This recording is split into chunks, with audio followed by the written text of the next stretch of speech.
Voilà, deuxième partie, de voir le sang comme Dieu le voit. Donc cet enseignement sur le sang euh, fait partie de l'œuvre de la croix. Dans l'œuvre de la croix, il y a deux parties à comprendre. Il y a la mort et la résurrection de Jésus-Christ. Puis il y a l'œuvre du sang, l'effusion de sang. Car il est dit dans l'Écriture, il n'y a pas de pardon de péché sans effusion de sang. Dès lors, je continue sur ce deuxième thème. Et ce thème veut que nous regardions les choses au travers le regard de Dieu et que nous percevions la réalité du sang de la croix et de l'effusion du sang de Jésus-Christ avec le regard de Dieu. Et l'Écriture est là pour nous donner la conception, pour nous donner le regard que Dieu a sur la situation. Alors, le sang est d'abord pour Dieu.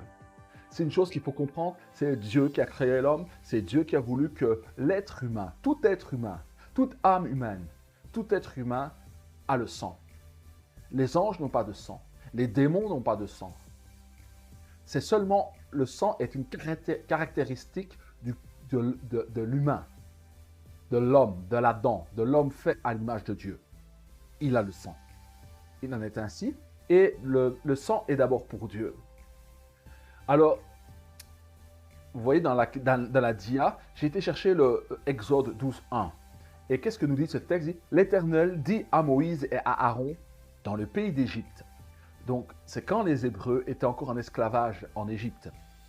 Exode 12 dit, « Cette nuit-là, je passerai dans le pays d'Égypte et je frapperai tous les premiers-nés du pays, depuis les hommes jusqu'aux animaux, et j'exercerai des jugements contre tous les dieux de l'Égypte. Je suis l'Éternel. » Voilà que la descendance d'Abraham, d'Isaac, de Jacob était en captivité en Égypte. Et là, Dieu a envoyé Moïse pour libérer ce peuple qui était là, cette alliance que Dieu avait avec le peuple d'Israël, qui allait devenir Israël, mais qui est d'abord le peuple hébreu.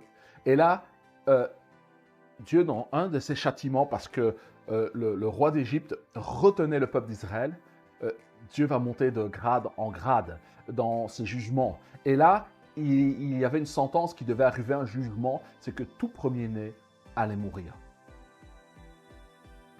Et même jusqu'aux animaux.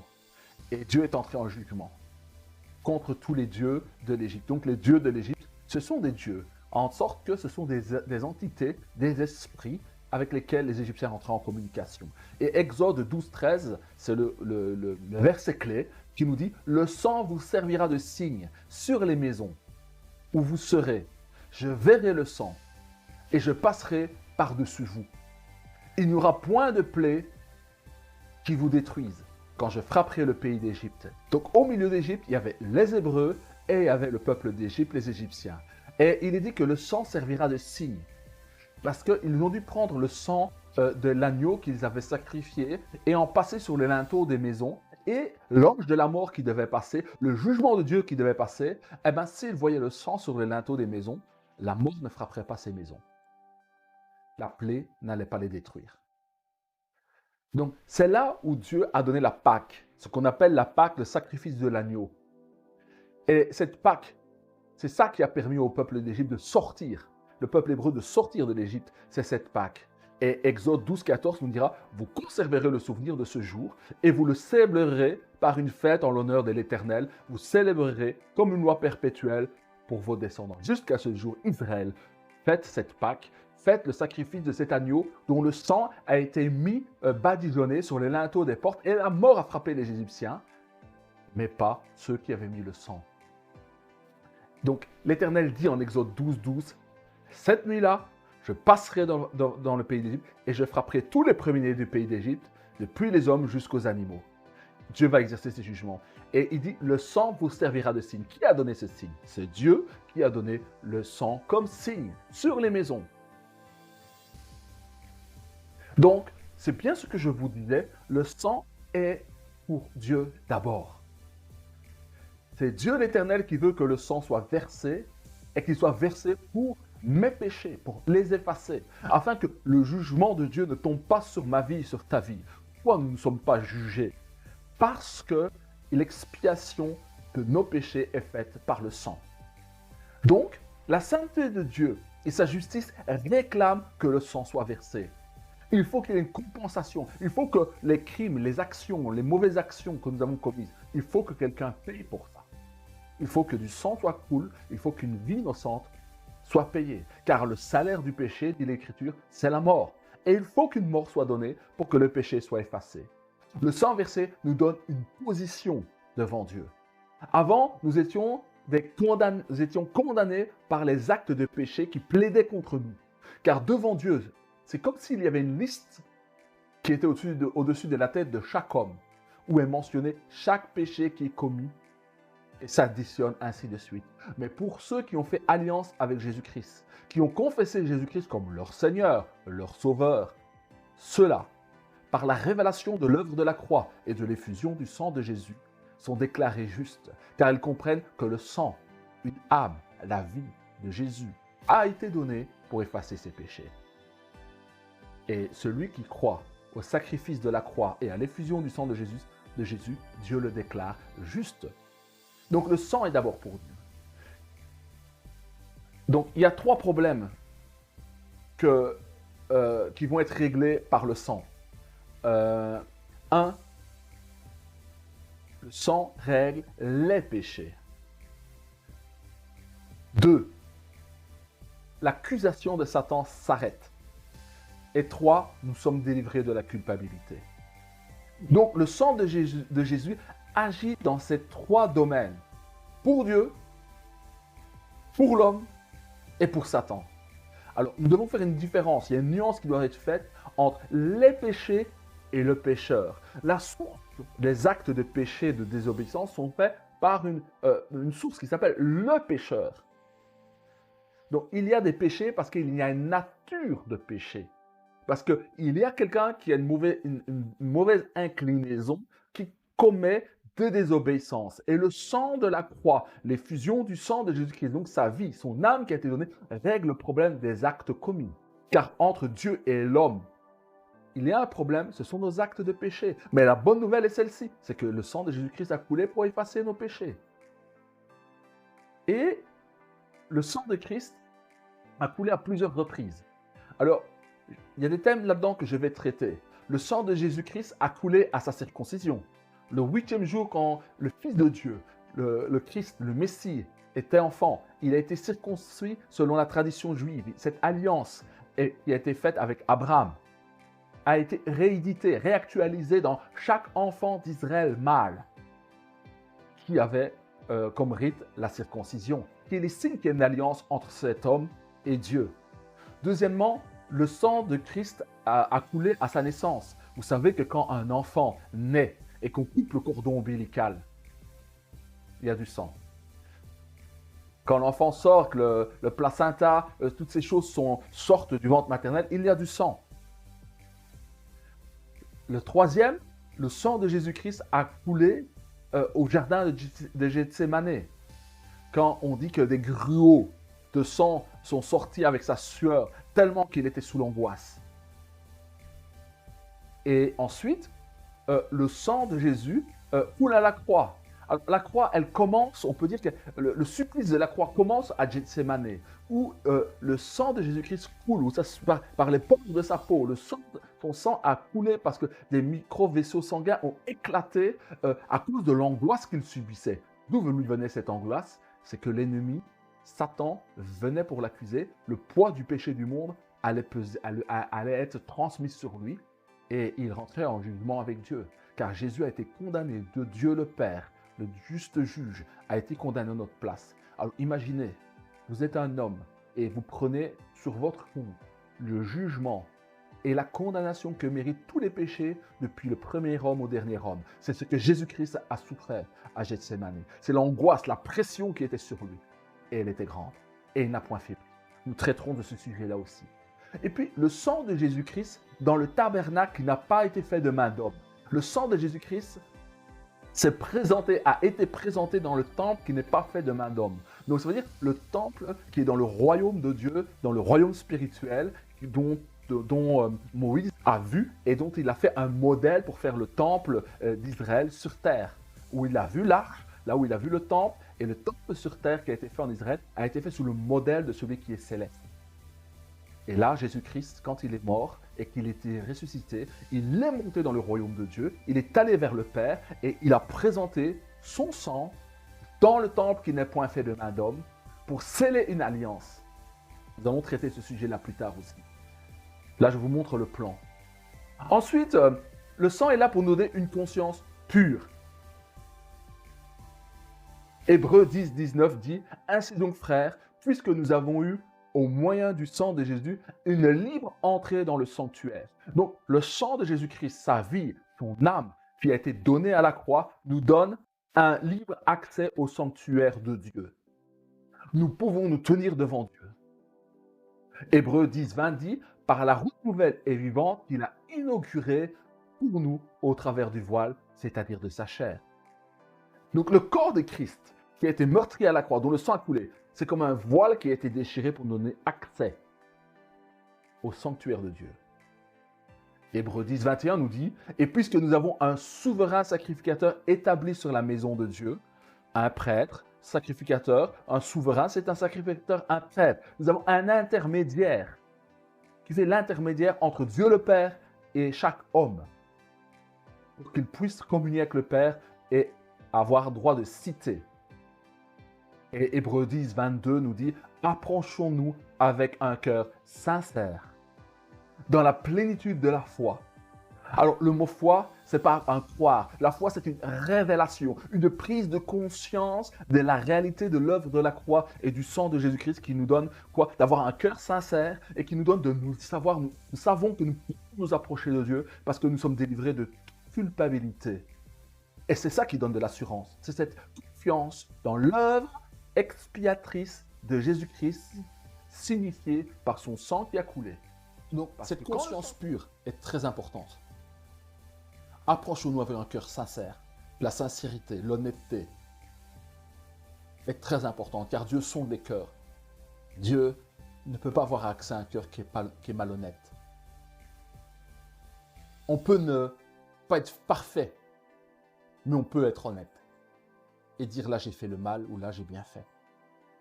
Alors approchons-nous avec un cœur sincère, dans la plénitude. La foi doit fonctionner d'une manière parfaite, pleine, complète. C'est ce que j'essaye de vous transmettre avec ces enseignements. Si vous avez la révélation par ces enseignements, vous la voulez l'obtenir, vous allez fonctionner avec une conscience pure qui ne vous accuse pas. Et quand vous commettrez un mal ou une mauvaise action, vous ne serez pas à vous donner tort et à vous donner raison alors que vous avez tort. Vous dire non, j'ai eu tort, j'ai mal agi. Je te demande pardon, mon Père. Parce que je sais que là, j'ai laissé accès au mal et j'ai commis le mal.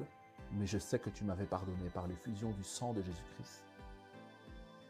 Donc, les cœurs purifiés d'une mauvaise conscience. Voilà ce que fait la foi dans le sang. La révélation, la compréhension. Le sang de Jésus-Christ te lave d'une mauvaise conscience, c'est-à-dire de la culpabilité. Tu ne te reproches plus rien, car Dieu lui-même ne te reproche plus rien. Et le corps lavé d'une eau pure. Donc, le sang ne règle pas tout. Le sang règle le problème de conscience, de mauvaise conscience en nous délivrant de la culpabilité, mais ne règle pas le problème de ce que nous sommes, de la nature humaine. Mais ça, c'est le premier pas. C'est que les actes soient effacés, que le poids de l'acte qui nous était contraire par les ordonnances sur lesquelles sont écrits chaque péché que nous avons commis, soit déchiré. Il a été déchiré à la croix. Alors Jérémie 17, verset 9 nous dit « Le cœur est tortueux, par-dessus tout. Il est méchant. Qui peut le connaître ?»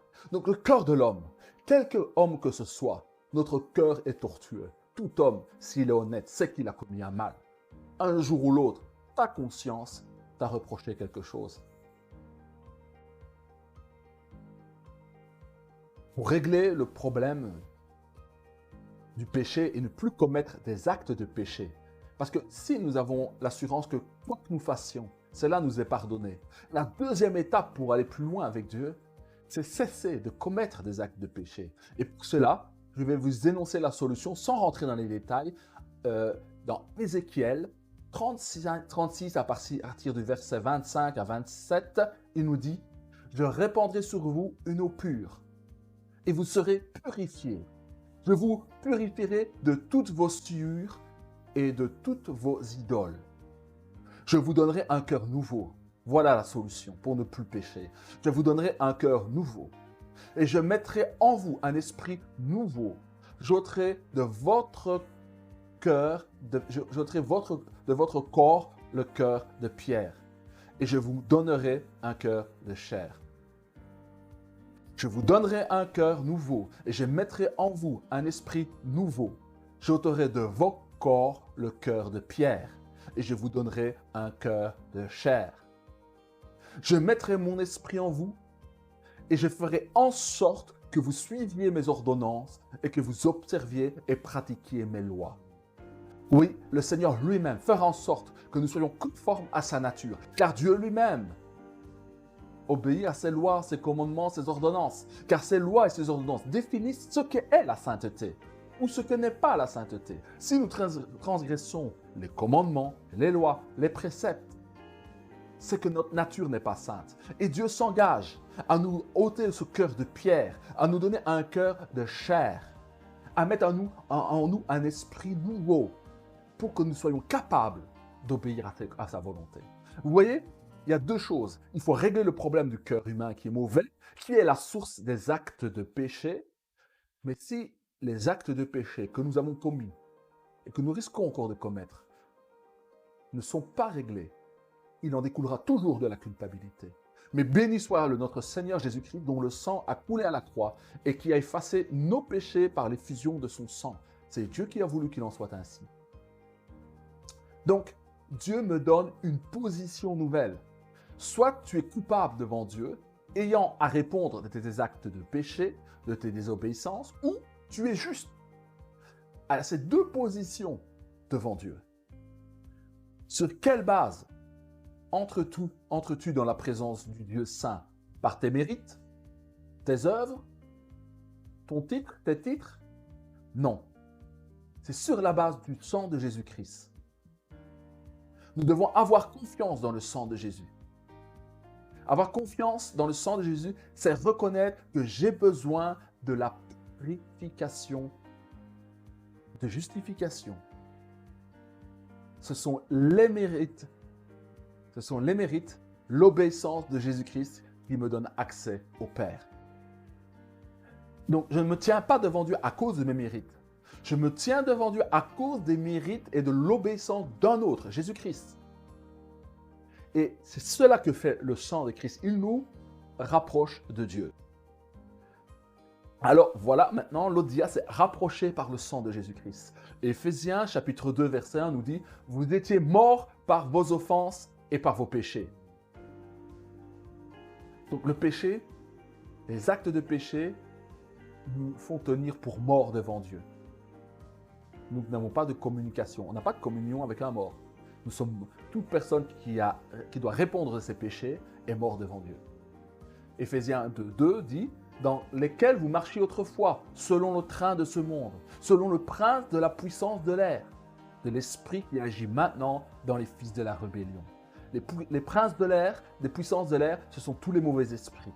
Ce sont des esprits. On ne peut pas les voir. Ils échappent à la science, ils échappent aux appareils de mesure, car ce sont des êtres spirituels. On peut voir leurs effets dans la vie des hommes. Il y a des gens qui entendent des voix qui leur parlent. Ça, ce sont des démons. Et il dit que cet esprit agit maintenant dans les fils de la rébellion. Car il y a les fils de Dieu et il y a des gens qui sont les fils de la rébellion qui se rebellent contre tout ce qui est de Dieu, du Dieu de la Bible, du Père de Jésus-Christ. Éphésiens 2.3 nous dit « Nous tous aussi, nous étions de leur nombre. Oui, nous tous aussi, nous étions des fils de rébellion. Et nous vivions autrefois selon les convoitises de notre chair, selon les désirs de notre nature humaine corrompue, accomplissant les volontés de la chair, donc de la nature humaine, de notre psychique et de nos pensées. Et nous étions par nature des enfants de colère, comme les autres. Mais maintenant, le maintenant de Dieu, c'est ce qui change tout. Même maintenant, mon frère, ma soeur, toi et moi et nous. Même maintenant, en Jésus-Christ. Donc, quelle position? Nous sommes où? En Jésus-Christ. Nous ne sommes plus dans le monde, du monde. Nous avons une position qui est en Christ. Et cette position est donnée parce que nous avons été déclarés justes en vertu de la révélation, de la compréhension que nous avons de l'effusion du sang de Jésus-Christ qui efface les péchés. Pourquoi les péchés sont effacés? Parce que quand Christ donne sa vie, donne son sang, donne sa vie, c'est ça qui nous sauve. Car pour une vie qui pêche, il faut une vie parfaite qui soit donnée. Et cette vie parfaite, c'est la vie de Jésus-Christ qui a été donnée. Mais maintenant, en Jésus-Christ, vous qui étiez jadis éloignés de Dieu, vous avez été rapprochés par le sang de Christ, par l'offrande de la vie répandue, par le sang de Jésus-Christ qui a coulé, nous sommes rapprochés. Nous avons été rapprochés. Nous sommes proches de Dieu. Tu es proche de Dieu parce que tu as la révélation de l'œuvre du sang. Nous arrivons à la fin de cette vidéo. Je vous encourage à voir l'autre vidéo que j'ai faite avant sur le sang, qui montre l'articulation qu'il y a entre le sang, l'âme et la vie. Car quand Christ donne sa vie, il donne son sang, il donne son âme, il donne son humanité. Maintenant, si nous voulons comprendre cet impact qu'a le sang a de l'impact d'abord sur Dieu lui-même, car c'est Dieu qui a voulu que le sang coule pour que nous soyons pardonnés. Et le sang touche à trois personnes. 3 problèmes sont réglés. 1, ça règle le problème des péchés. Satan, qui est l'accusateur, ne peut plus nous accuser. Il a la bouche fermée. Parce que Satan tire sa puissance de la transgression à la loi de Dieu. C'est par là qu'il a le pouvoir de nous accuser, parce que nous avons désobéi à la loi de Dieu. Mais si nos péchés sont condamnés en Jésus-Christ, il n'y a plus de péchés sur lesquels Satan peut venir nous accuser. Et donc, 3, plus de culpabilité. Nous avons un libre accès à Dieu. Donc le sang de Jésus agit dans ces 3 domaines. Il agit sur l'homme, il agit sur Satan et il agit sur Dieu. Si nous retenons ça, nous allons comprendre les choses comme Dieu les comprend. Dieu nous a déclarés justes. Dieu, en Romains 5:1 dit qu'il nous a justifiés. Étant donc justifiés, c'est Dieu qui déclare juste. Alors toi, pourquoi tu te culpabilises? Pourquoi tu t'accuses? Pourquoi veux-tu te tenir au-dessus de Dieu et t'accuser alors que Dieu lui-même ne t'accuse pas, car tu comprends qui est Jésus-Christ, comment il est mort, et tu sais que son sang a coulé à la croix, et tu sais qu'il est ressuscité. Sur ce, mes amis, méditons cette parole. Car la révélation, c'est quoi? C'est prendre la parole de Dieu, la garder en son cœur, et cette parole va produire elle-même, si nous la gardons, les fruits. Et le fruit de cette parole que je vous donne va produire quoi? La délivrance de toute culpabilité. Va faire cesser toute accusation du diable sur votre vie. C'est cela dont ton âme a besoin. C'est de la paix de Dieu. Et la paix de Dieu, qui surpasse toute intelligence, est donnée à celui que Dieu déclare juste et à celui qui ose accepter la déclaration que Dieu lui fait à travers les Écritures. Et le Saint-Esprit, qui sait là où est la parole de Dieu dans un cœur d'homme et de femme, va t'accompagner, te garder, te poursuivre, pour que ce fait objectif qu'est la mort de Jésus-Christ et de l'effusion de son sang devienne une expérience vécue intérieurement, c'est-à-dire une expérience subjective, vécue. Et le regard que tu auras sur toi-même va être transformé.